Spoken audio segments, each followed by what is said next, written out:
Прошло 3 года с тех пор, как Эмили и Майкл потеряли своих новорожденных близнецов, Лиама и Ноя. Боль не стала слабее, лишь притупилась привычкой. Каждую неделю они приезжали на кладбище в пригороде Чикаго, оставляя у серого камня 2 желтых цветка, символ жизни, который, как им казалось, больше не существовало.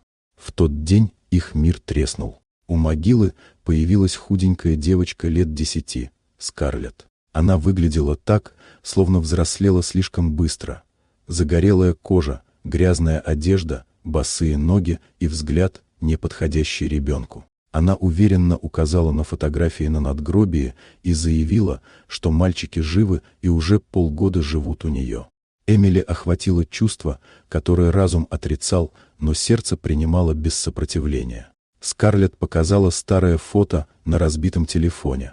2 мальчика, удивительно похожие на тех, кого супруги похоронили.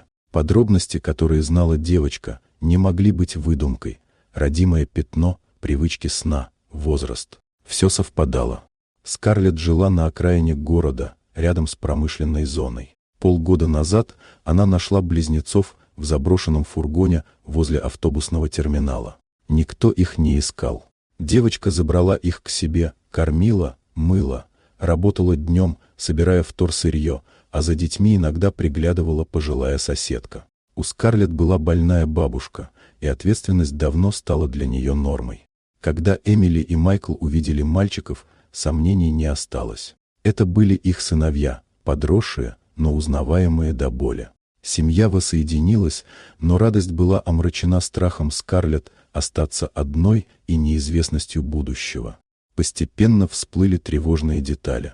В день исчезновения близнецов неподалеку действительно видели черный фургон. Скарлетт вспомнила элегантную пожилую женщину и водителя, оставивших детей. Описание пугающе совпадало с матерью Эмили, Маргарет, женщиной властной, влиятельной и убежденной, что знает, как лучше для всех.